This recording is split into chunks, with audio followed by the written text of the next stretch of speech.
Welcome to the Stanford MBA 30-Year Alumni Bridge, a podcast series where each episode brings together a different set of two people. One person from the Stanford MBA class of 1995 and one from the class of 2025. I'm Catherine Keogh McLennan, your host for these inspiring and often humorous conversations. I am also from the Stanford MBA class of 1995. This series celebrates a unique year: the class of 2025's graduation, the class of 1995's 30th reunion, and the 100th anniversary of Stanford Graduate School of Business. It's also an opportunity to connect two generations shaped by transformative eras. Our class of 1995, now in our 60s, give or take, were born just as the generation called baby boomers became the generation called X. We graduated from Stanford just as the internet arrived, marking the shift from the industrial age to the information age. The class of 2025, in their 30s, give or take, were born just as the generation called Y, or millennials, became the generation Z, called digital natives. They are graduating from Stanford into a world where their information age is definitely giving way to an era of artificial intelligence. Will this new era become the integration age where AI sparks human creativity, or the isolation age marked by disconnection and a rising sense of purposelessness? Join us as we explore these questions, share insights, and bridge the generation. This is episode 003. Today, I am joined by Fran Sachs, a senior executive with over 25 years of experience in growing service businesses, driving organizational change. She is one of my classmates from the class of 1995. Her career spans everything from Fortune 500 companies, middle market organizations, and startups. And for the last 17 years, she's been partner with her husband in their own company that optimizes supply chain and logistics for their clients. I'm also joined by Kabat, a second-year dual-degree MBA-MS student who is getting the degree from the business school, but also an MS from Stanford's Emmett Interdisciplinary program in environment and resources, E-IPER for short. Kate has worked in management consulting at Bain Company and also on a growth strategy for BioLite, which was a clean energy company in Nairobi. Last summer, she focused on expanding access to clean energy as an investment fellow with the Nevada Clean Energy Fund, while also enjoying Reno's hiking trails.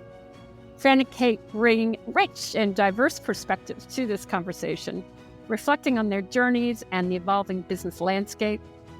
Fran shares insights from her career, including building and leading businesses in Florida, and reflections on leadership lessons over the decades. Kate discusses the increasing focus on sustainability and climate at Stanford, her experience working with the Nevada Clean Energy Fund, and how she thinks AI is reshaping education and work. Together, they explore the importance of adaptability, the power of human connection, and the ongoing relevance of leadership in a rapidly changing world. Please welcome Kate and Fran. 30 years is hard to believe for us, Fran. We're about to come up to our reunion and for 30 years, and it just struck me that I think we have some updating to do. Why don't we start a little bit, and I'll get Fran to speak, and just briefly what you're up to now, where you are, just so we can get geography and, what you're up to in work or retiring yet, etc. Fran, why don't you have a crack? So I live in South Florida, and we moved here a little over 20 years ago, which is still kind of shocking to me because we used to come down and visit. My parents were down here snowbirding, and I would come down and just make fun of anyone that lived here. And now I live here, and I know we're not being political, but aside from the politics, I love living here. So I just a few months ago actually stepped down from my day job. I was running a very high-end residential interior design firm. Came in, grew the business several times over, and just decided that I was done. And my husband and I, and a lot of people know John because he visited a lot when we were out there, he has a supply chain and consulting business, supply chain and transportation consulting business. And so I've sort of come back into that. So it was always Gilbert Sachs Group, just to make it sound bigger. So I keep saying we're putting the Sachs back in. So now we're trying to focus on actually growing that. This is the last hurrah. So just trying to grow it and sort of kick it up a notch. And because he's the expert, I'm not fully engaged with it, which I am enjoying immensely. So, yeah. Well, that's great, Fran. Yeah. So good to hear. And Kate, what have you been up to in your second year of Stanford Business School? I actually just finished up a trip to China. So there's a China Stanford exchange program with Tsinghua University in Beijing. And we just finished up kind of our week at Tsinghua University, and then we'll be hosting a group of students when they come to Stanford in February. So I've been doing that. I'm working on organizing the GSB's annual climate summit, a leader in the Corporations and Society initiative, which is just kind of a forum to bring in different guest speakers and have students and faculty and other people around campus come in and talk about major issues with how corporations engage with society. And so kind of a place for conversations that don't naturally happen in all of our classes. So those are probably two of the things I'm most excited about. It's interesting and it's hilarious because we realized in setting this up that Kate was coming to Sydney on her way back from Beijing to San Francisco, which actually, in this world makes total sense, right? So it's almost, maybe not quite. I might get Kate's story in a minute about going to. Anyway, it was fun to catch up to somebody. And what's interesting about what you said, Kate, is a little bit of, I think, Fran, how the GSB has changed immensely. Of course, climate was not on our agenda. And Kate, why don't you talk a little bit about how not only the conferences, but even what you're studying is, and even your summer job. It'd be interesting just a little bit to hear how it's incorporated now into Stanford. Yeah, I think a little bit less so in across the broad spectrum of classes, but there are quite a few climate classes on offer. There are usually a couple every quarter. So this quarter I'm in one that's on climate finance in the private markets. So it's about just kind of regular investing in climate. And then I think there are quite a few extracurricular opportunities. I guess there was a business and environment club and an energy club, which is sort of merged into the GSB Climate Club, which a few of my friends are leading that. And there's just a much stronger community. So I think the GSB's had some really cool climate-focused startups come out of it. And so then I think there are quite a few people who would like to do something similar in my class. And then overall, it's just a much bigger topic of conversation around campus, I think, because you can't really live in this world and not realize that climate change is happening and know that it's going to be super important, especially from a risk perspective for businesses. So that's coming up quite a bit. And your degree, Kate? Yes, another option. So I'm also doing a joint degree in the E-IPER program, the Emmett Interdisciplinary Program in Environment and Resources. I think that's the acronym. That it's even effectively exist? Environmental science. I think it's maybe 15 years old. Yeah. Didn't think so. That's so you great. get is it a double master's? Okay. Yes. Yeah. So I have a called MS in Environment and Resources, which is basically, I think, environmental science. That's so awesome, Kate. Fran, let's try to remember. I don't even think climate even had a word. I think maybe the green. I said it yesterday. I'm trying to remember when the Al Gore movie. When did that come out?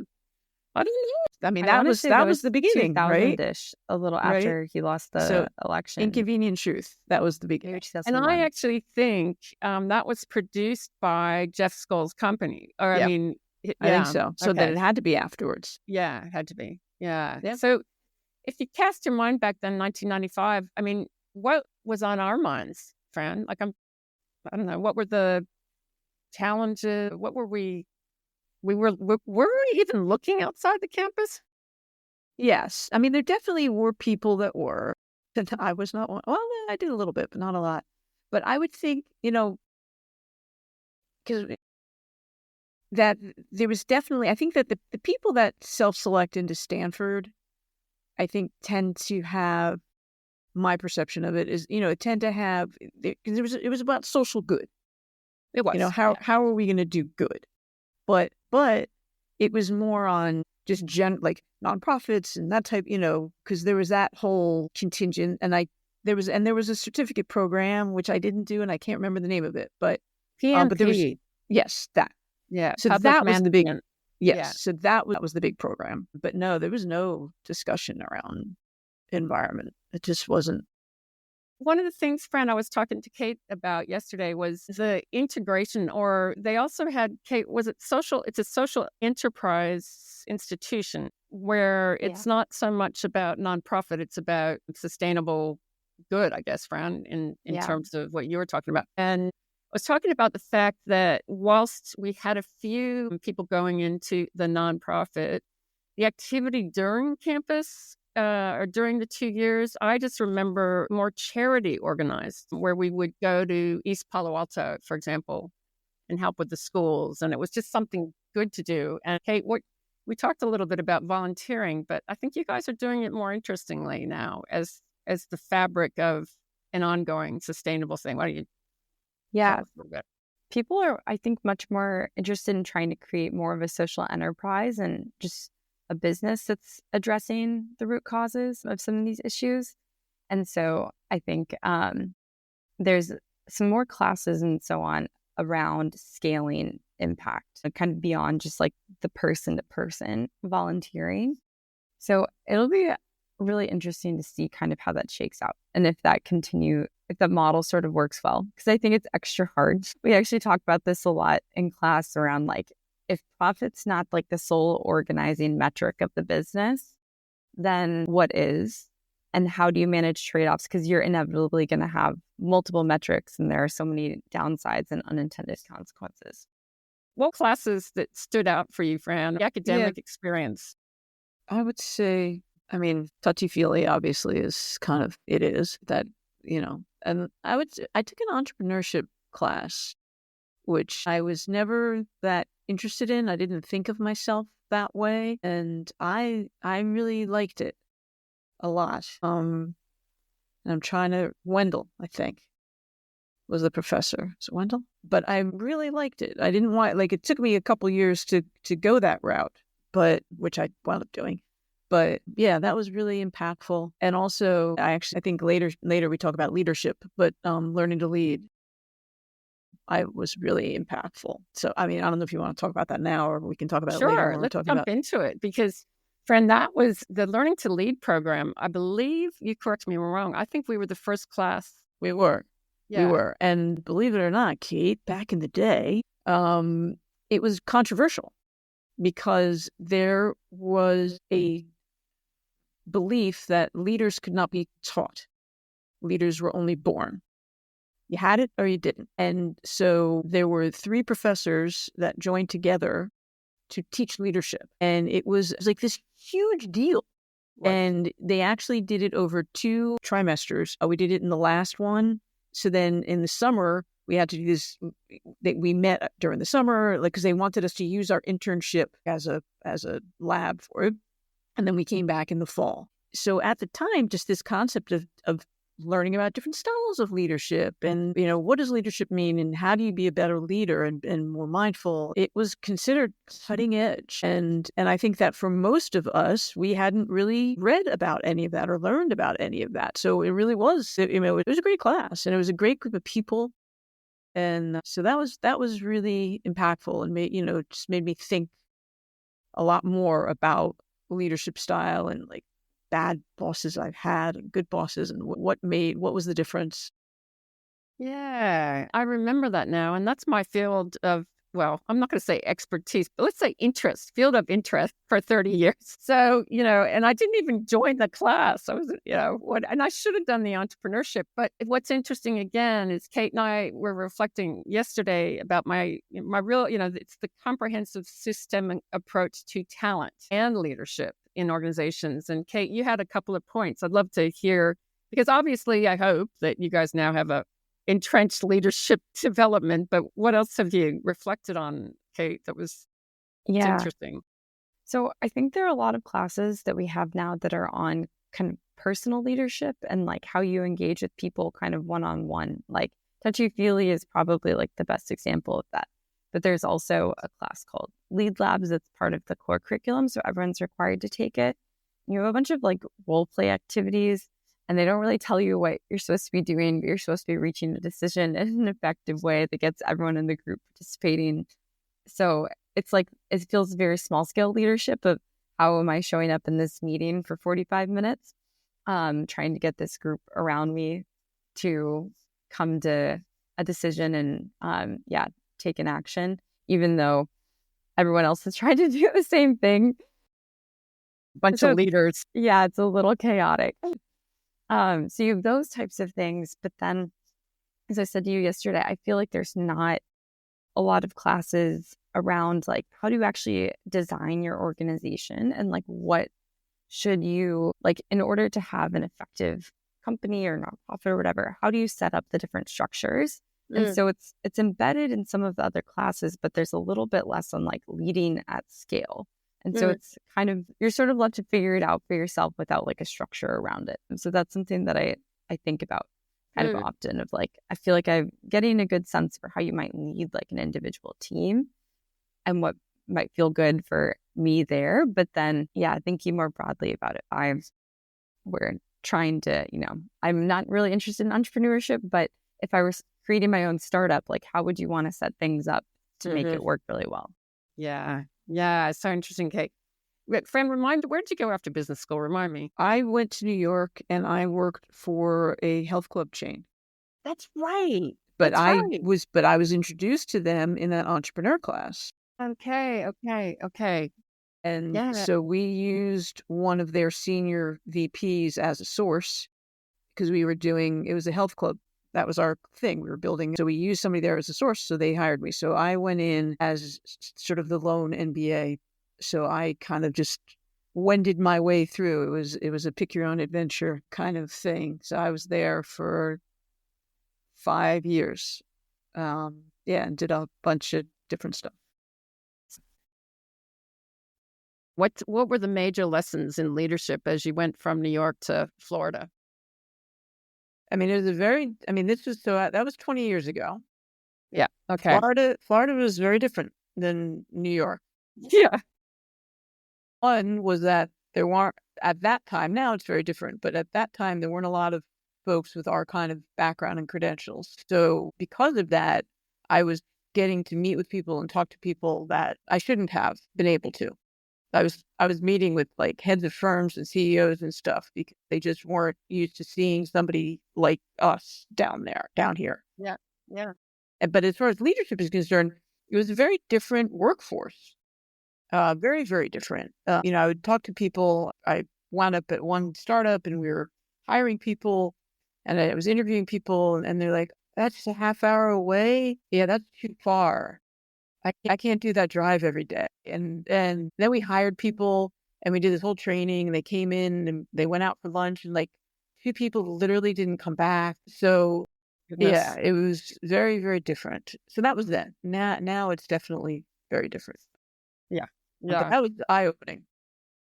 Well, it's interesting going into the world that Kate is going into versus ours, where just talk a little bit about the day-to-day experience at the business school, because Fran, I don't even think we didn't have the internet coming in, right? We had something. So it was just starting. Okay. So we definitely had, because I remember Steve Jurvetson running around talking about the World Wide Web and he would do like tours. And he would have people come and he would like take you online and show you. I remember that very vividly. And then there was modest email. It was internal. My now husband, our second year he was at NYU in his first year. So he had access to the internet as well because he had an EDU. So we would email and we treated it like live chat. We would like set a time and we would sit down okay, at 2:00, be in the computer lab. And then, because you had to be in the computer lab, you couldn't do it from home. And we would send emails back and forth. And that was a way for us to communicate. Because the first year it was all phones and snail mail. And the Yeah, phones, like fixed phones, though. and the Fixed line phones phone. were like long distance rates. Like our phone bill was just to talk to each other was a couple $100 a month. Oh, God. That's crazy. So, yeah. So, no. So, as far as technology is concerned, there wasn't a lot back then, but it was the cutting edge. And sort of the class before us, our class, the class after us, we had a lot of very visionary classmates. I certainly was not one, and I don't think Kath was either. But they really went at, but they created what we have now, which is crazy. It is crazy. I kind of missed the technology club meetings. What do I need to pay attention to that for? So, Kate, no mobile phones. No, I don't even know if we had laptops. We probably had computers at home, but I don't think we had laptops, right? No, definitely did not have laptops. Okay, so now let's zoom forward 30 years. And of course, we know all technology has changed, but here's the interesting thing. I spoke again, the classroom, Kate. Talk a little bit about the technology dynamics in the classroom. I found interesting. Yeah. So they're really pushing to have it be a device-free classroom so that students are more engaged and focused, which, I think is a whole set of policies that was unnecessary. And then so I think in general, like that's the default is no phones, no laptops. Some professors will allow laptops. I think none technically allow phones. But then there's a little bit of almost like the soft power over the classroom where if the professor is really good and engaged, and engaging, then you're going to get students who are very focused. Whereas I think sometimes if people are not enjoying the class as much, then the laptops slowly sneak out, which I myself am guilty of at times. Yeah. Yeah. Well, it must be a hard habit to break because all of a sudden you have to remember how to use your hand to write. Yeah. Yeah. When I first came to Stanford, it was so refreshing to like be in a class or sometimes like speaker events and stuff where I'm just like pen and paper listening. It's much easier to focus. And I think, you're so distracted all the time with all the devices. Yeah. And even when I was in work meetings, I feel like if you're more senior, you can get away with the notepad. But if you're more junior, you got to have your computer. And then, it's pulling you in different directions. It is pulling. It'd be interesting to look at the effect of how you take in information and how you express information. But what hasn't changed, Fran, and I recall, is Stanford's, and no doubt business schools in general, but their excellence at having conversations amongst 50 students or 60 students. And the really, I don't know, what do you remember of those class format conversations, Fran? I mean, there's a lot of building ons. Yeah. Yeah. That has not changed. Building on what Kate said, even though I don't even remember what she said, I just want to put my own opinion in. Probably what I remember the most. The thing I learned, though, was how to use my voice, and I'm like, Kate, how big are the classes now? I would say 50 to 70 people usually. Yeah. So you have to learn how to speak, right?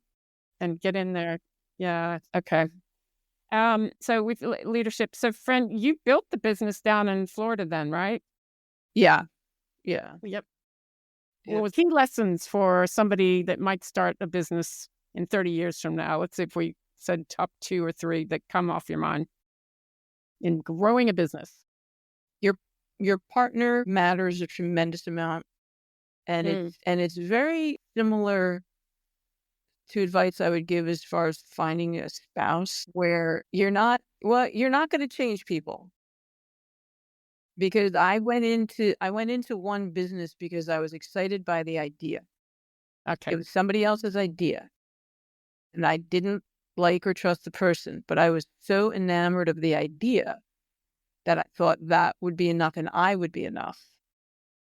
And I was not. And that was a big learning, which is it doesn't matter how good the idea is. And truthfully, you could do just about anything with the right partner. Yeah. Okay. That is key lesson number 1. It's all about people. Everything I'm going to tell you is about people. So that's exactly number 1. And then key lesson number 2 is when you're hiring people, I think that yes, they need to have a certain skill set level, but it's much more about attitude and can do that kind of attitude where if they don't know how to do it, they're going to figure out how to do it. And that's worth 100 times more than someone that has every single characteristic on paper, but, when push comes to shove, they're not necessarily going to do what needs to be done. And that's something you learn over life, right? That's Yeah, because you're used to looking at the resume and going, well, they went to this good school and they worked for that good company. They must be good. Yeah. Not necessarily, Yeah, exactly. And I love our credentials. Like, we've got some awesome credentials, but they're so good. Sometimes the scrappy person from the community college is the better hire. Yeah, absolutely. What was the business that you grew, Fran? And it's retired from? So the interior design. So that was the most successful That's right. of them. Right. But I did a couple others. You did a couple of them. That's right. Okay. So that is interesting. Now, let me add a couple of other things that came to mind when you were speaking about that is, okay, so we talked about Stanford's support of the leadership, but Stanford seems to be supporting a lot of initiatives. One of the things, Kate, was the summer support that they are doing for you. I was jealous of that. Talk a little bit about that. Yeah. So I think there is a funding cap, but most people, I think, are able to get some. Effectively, if you want to work for a really small organization, like something like a startup that's not yet profitable, or a social impact focused organization, so say like a nonprofit, like I was working for a independent from government but created by government nonprofit this summer. So that type of organization, you can get, I guess, up to $1,000 from Stanford to support you over the summer if they're not able to pay you anything. So it creates a lot more freedom. That existed. No, that existed when we were there. We did. Okay, I didn't know that. Yeah, I don't think too many people took advantage of it, but it definitely existed. Yeah. Well, okay. So here's the thing. So Kate, just quickly describe the type of internship you go, because I think it's also indicative of the changes that you did. Yeah.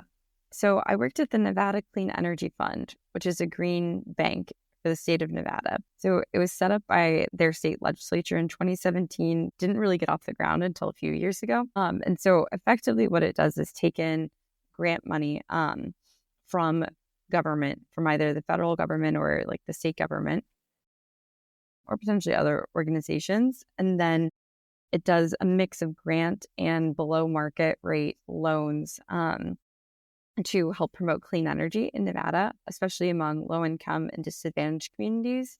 So kind of the biggest, I guess, grant or initiative that they're working on so far is Solar for All. So they got a $156 million grant from the federal government under the Inflation Reduction Act earlier this year. And so it's all going to help create improved access to solar and then savings on energy bills for local communities in Nevada. So we were figuring out kind of like, how do you structure these like grants and loans and the repayments based on the energy profile to see how can you like allow households to get access to solar without having to field any upfront capital for it. So it's awesome. Really neat. And the cool thing about the Stanford also that really comes into with that initiative compared to Australia is the interconnection between government or amongst government, the university sector, and the private sector, so to speak. And now let's add social good. And it's incredible. Like, that's one thing Stanford just has always blown me away with how you do that. So yeah, gosh, what were you doing for your internship, Fran? What did you get up to? So I thought I was going to do marketing. I came Stanford through finance, which I didn't really like. And then when I got to Stanford, I discovered marketing, which I thought was really cool. And so I did a summer at Clairol. I did brand management. I remember that. Yeah, I remember that. And loved it. And I thought that that's what I was going to do until we did this entrepreneurship class and we did the health club thing, and changed everything. Oh, so it's very interesting. Okay, so the other thing that is I find different, and I haven't been on campus, but the small sample size and what you guys talk about your fellow students, Kate, let's just say they've widely diversified since we were there. And why don't you talk a little bit about your class, Kate, in terms of what you notice about their characteristics, where they're from, that kind of thing. Yeah. I think it has diversified quite a bit. I will say, so I'm from Kentucky. I'm the only person in my class from Kentucky. And I think that, at least amongst the Americans, we're dominated by the coastal elites. That might be a loaded phrase, but I think this little anecdote gives a good sense. So we do global study trips because you're required to have a global experience. I have managed to soak up a few more than my share. So last year for spring break, I went to India to study kind of climate and business in India, which was super neat. There were 25 MBA ones in the group going. And then in our first meeting, when we all went around and introduced ourselves and said where we were from, I realized that there were more people in that group from Seoul, South Korea, than were from U.S. states that didn't border the coast. There you go. Yeah. Wow. Wow. So we've got quite a few international students, which has been so fun for me personally to get to meet and learn about their home countries and learn so much from talking with them. Wow. That's awesome. So you've done that and you just came back from Beijing. And tell us again what the Beijing program was.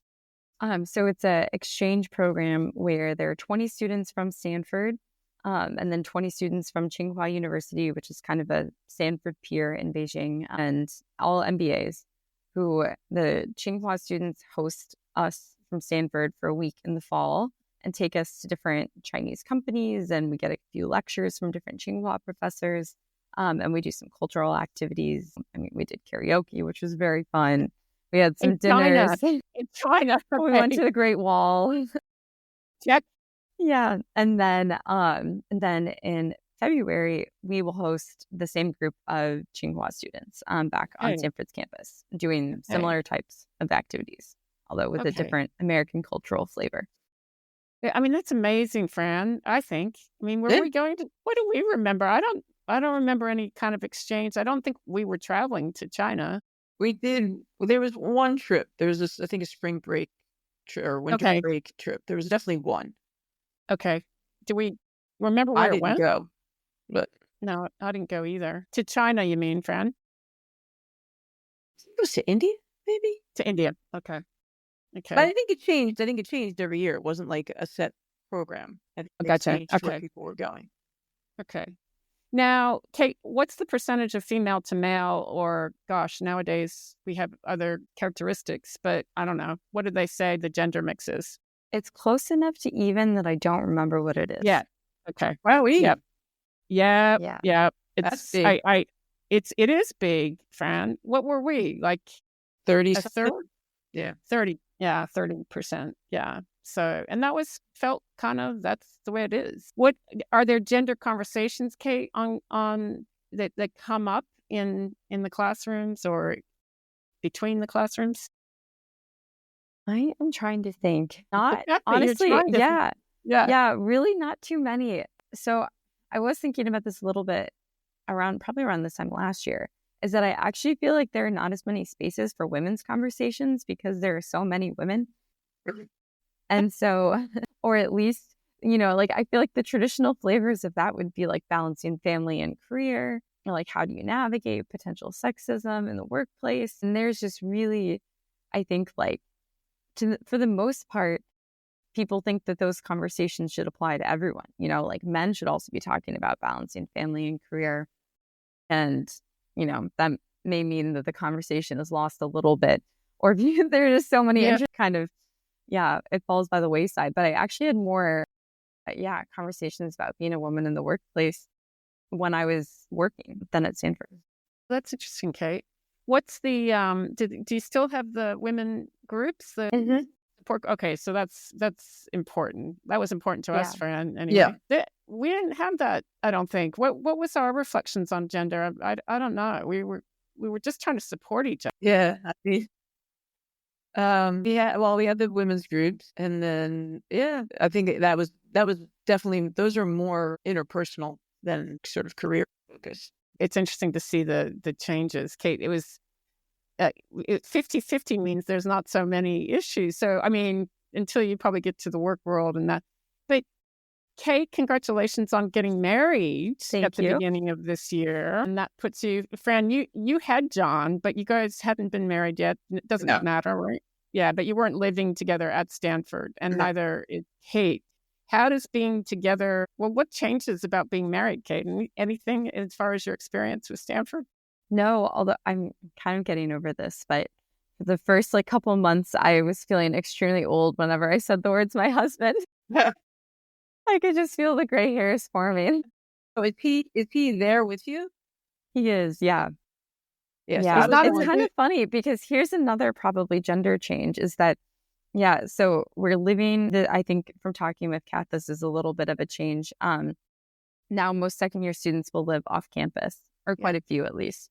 Yeah. And so we have a couple of roommates, 2 other married couples, and in all 3 couples, the woman is the student, and the man has been dragged to California. I think, yeah, there's quite a few more. I think maybe there's probably more gender parity in terms of who is following who for their kind of career ambitions. That's awesome. Because John didn't live with you, Fran. No, he was in the East Coast. No, we had a long distance. Yeah. Gosh, it was interesting. Miserable.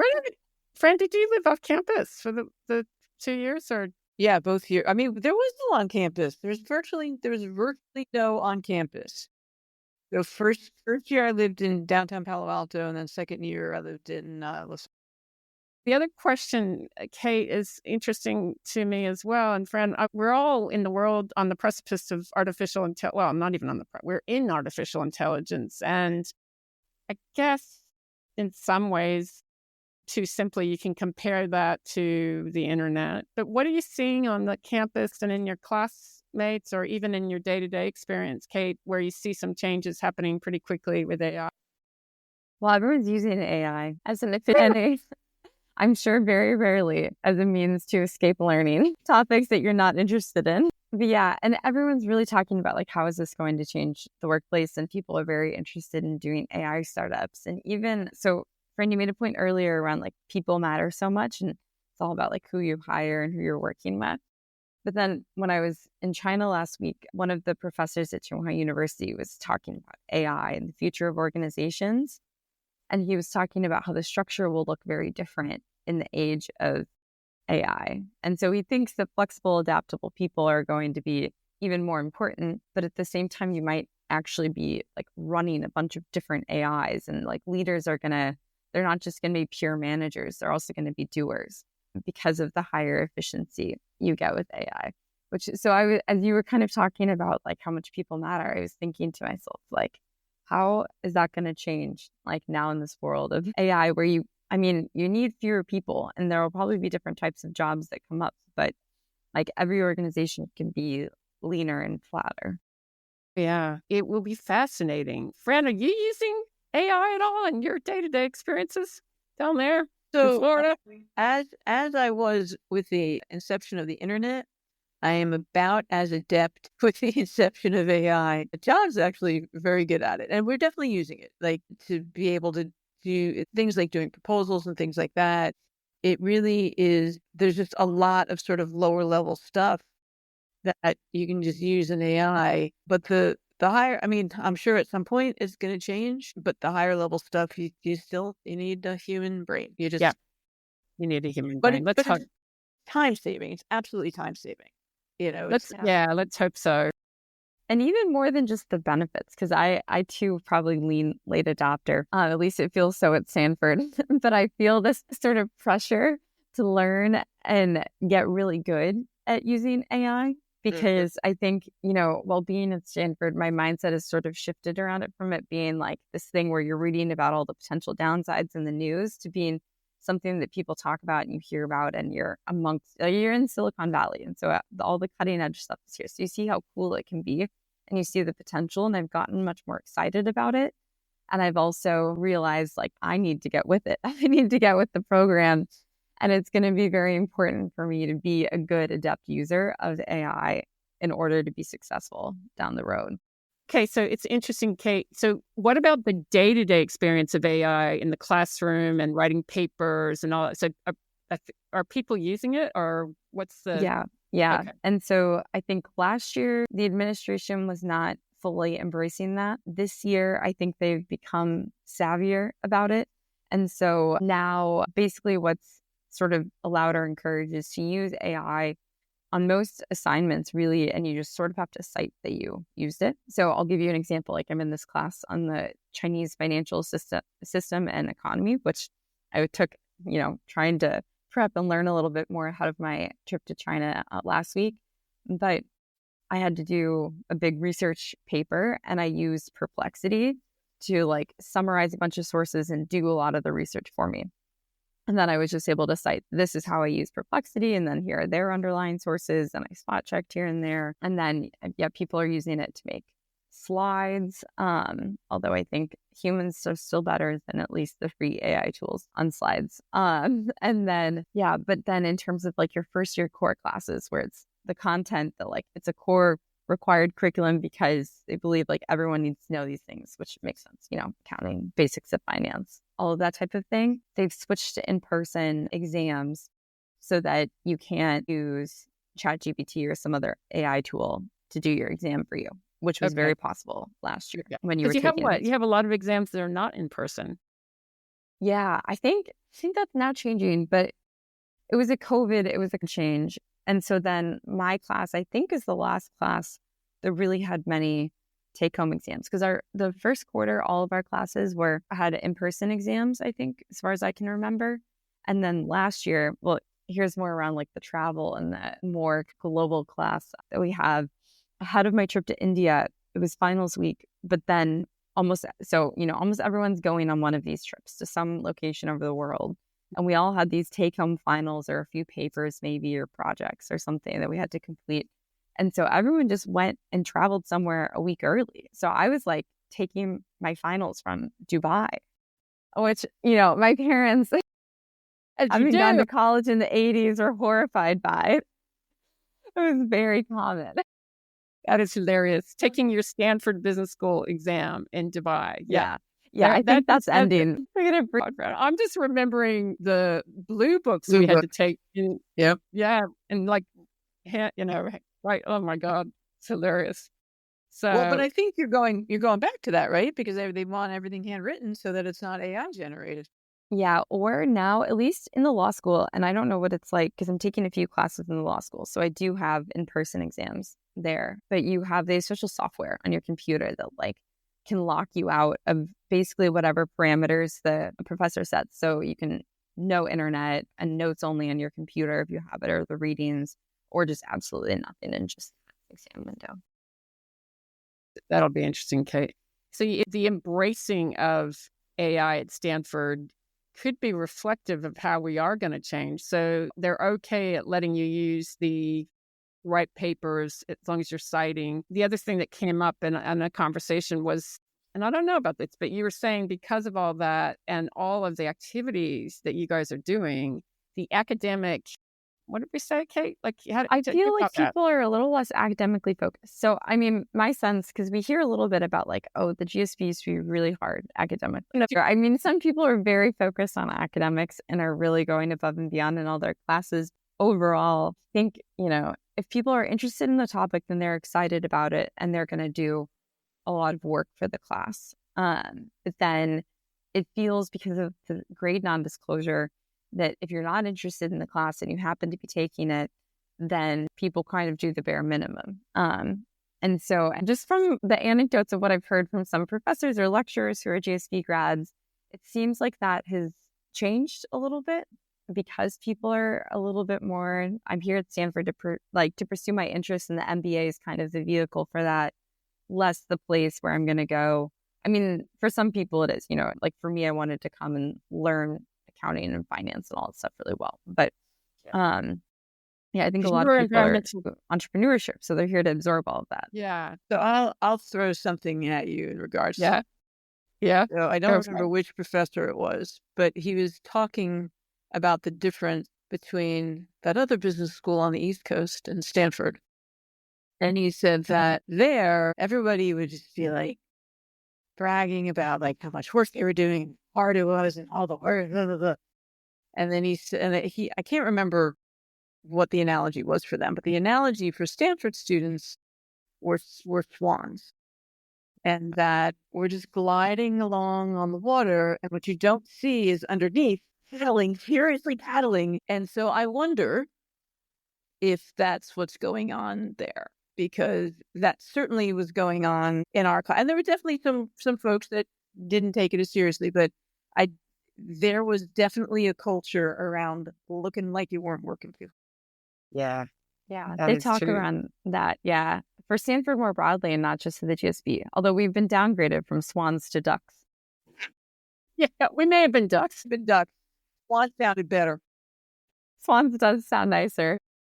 It's funny, the way you guys talk about all the activities you do, Kate. I mean, all the students do, going internationally, getting involved with other degrees. We definitely had some double degrees. I would be challenged to choose between how much I studied and how much I got involved with all these initiatives. They're fantastic. That is indeed the dilemma.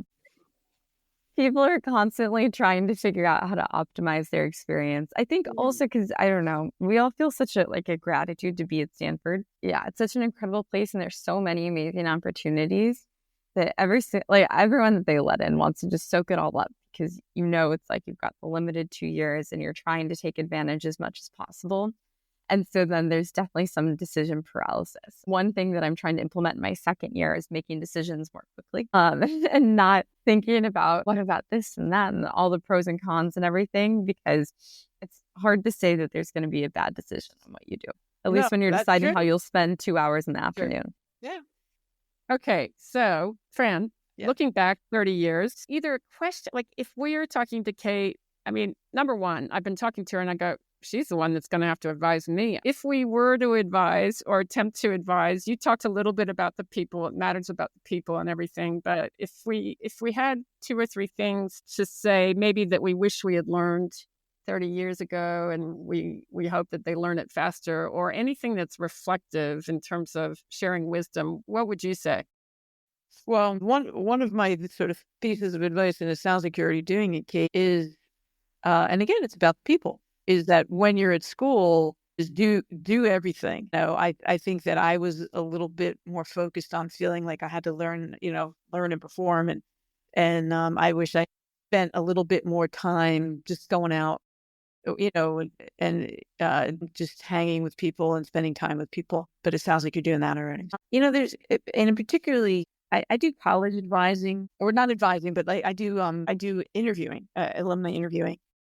And this is something that I always tell them, but I think it's pertinent even when you're a little bit older. But I tell them about getting into school. Like, even if you don't get into the school we're interviewing for, you're going to be fine. And it's the same thing, like the job that you pick, or like that first thing seems like it's everything. And there's so much weight to make the right choice and the right company. Like, where are you going to? And you're so talented that you're going to be fine. So, yes, make a decision, pick one. And if it doesn't work out, you move on. Because when you look at our class, Kath, and you get, like, when we came back for the 5-year reunion, like, I think I was one of a handful that was still at the same company. Exactly. Like, everybody changes. And so it's okay. So yes, like, don't just pick willy-nilly, but you're not going to do that anyway. That's not who you are. But one, you'll be okay. I don't know about Fran. I think I've lost count of all my business failures and personal failures. And it's like the first one that came along, I was just devastated. I mean, how could I possibly be asked to leave? My God, like the whole thing it was just traumatic. And, anyway, Kate, what would you most want us to know as we get into most of us are starting to enter 60s or just getting close anyway? I hadn't considered this. Yeah. Just picture your parents. Yeah. I thought the advice giving only goes one way. No way. No, I'm waiting for you guys to advise us on what to do with this environment, what to do with this new world. I mean, fish. Yeah. But what do you think, Kate?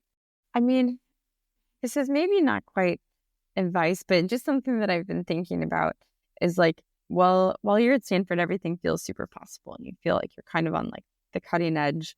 And I think, I don't know, I get the sense that once you're older, you're like, I got, however many more years. Like, Fran, I think you said at the start of our conversation that like, this is the last go around with this business you're working on with your husband. Yes, and so I think like there's still a lot of possibility. Like people are living longer and longer. Things are changing so quickly. It seems like, I don't know, the one thing that I feel like I have right now and don't want to lose, although I'm sure it will happen to me as the busyness of life takes over, but it's just like this sense of possibility and like the sense that you can do anything really. Yeah. That was kind of Fran's point, right? Like, I'm so glad you have that, Kate, because Fran, you were saying go for it and don't be afraid to fail, of course. Yeah. That's awesome, Kate, because in our world, Fran, I totally relate to you about studying too much. I mean, I'm so fortunate that I lived in a house with 4 other amazing women. And I'm sure, Fran, you keep up with everybody. I see photos on Facebook. My God, how often are you talking to people? I'm getting jealous. Not often enough. Yeah. Not often. Yeah. You still have Kate, and it's evident that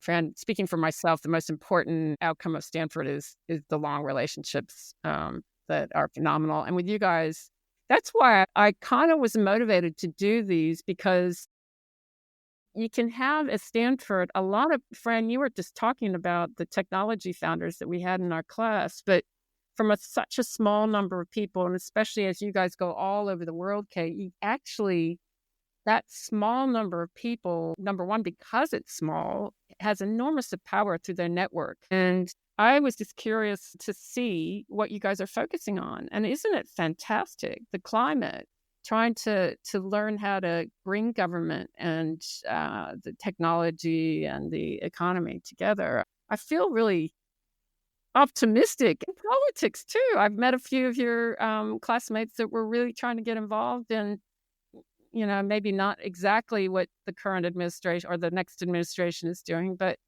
behind the scenes and really trying to get involved with getting some good policy out there. So, yeah. And married life, Kate, as we wind up the conversation, Fran. How long have you guys been married, Fran? We've been married for 24, 25 years, and we're together for 32. That's awesome. Congratulations on that. So, and that's a whole nother book. As Kate starts, Kate, how long had you guys been together before you got married? Like 4 years. Fantastic. Well, hey, thanks, you guys. I so enjoy it. It's been a really cool hour. And anybody want to close out the conversation? How about both of you kind of make some concluding comments, and then we'll jump off. Kate, go ahead. Okay. Your turn. Yeah, I guess thank you for this. It's been super interesting. I really enjoy kind of the compare and contrast and see. I feel like there's so many things that are the same, even though the world around has shifted quite a bit. Yeah, but even just like you mentioned that everyone in your class was really focused on the social good. I think that is broadly true here with our classes as well. And yeah, and I think a lot of the pieces of advice that you hear, there are very common threads around the people, and just figure it out. It'll be okay. Figure it out. Yeah. Yeah. And Kate, and then I'll let Fran kind of conclude, but the, and I'm sure you realize, but you can call any class of Stanford Business School anywhere. And these days, of course, that we didn't have like LinkedIn and everything, but also if you do decide or can or want to have children, for me, it was a great, let's call it a re-entry visa that didn't mean I had to show continuity of da-da-da-da-da. So Fran, why don't you conclude? Because otherwise I'll talk all day. I'm going to conclude a little story, because that's what old people do. Yes. Great. So I think it was in 2 different classes. We had to write our own obituaries. And to a person, they were almost all the same structure, which was, I'm going to go out and make $1 gazillion doing X. So X was different for everybody. The $1 gazillion was the same for everybody. and I'm going to do this, and then I'm going to be the world's best philanthropist in Y, whatever Y was. And what's really interesting is that, see, now you go back to reunions and everything. No, not everybody earned $1 gazillion. But those that have certainly are doing that already. And those that haven't are doing a portion of that. And so I think that, particularly, your class going in, it sounds like is going to start with that. So, how you're going to end is going to be even more interesting. For more insights and information, visit my website at katharinemclennan.com. That's KATHARINEMCLENNAN.com. Don't forget to subscribe to this series so you know when the next episode will be, as we continue exchanging wisdom, connecting past, present, and future through the perspectives of Stanford MBA graduates of 1995 and 2025.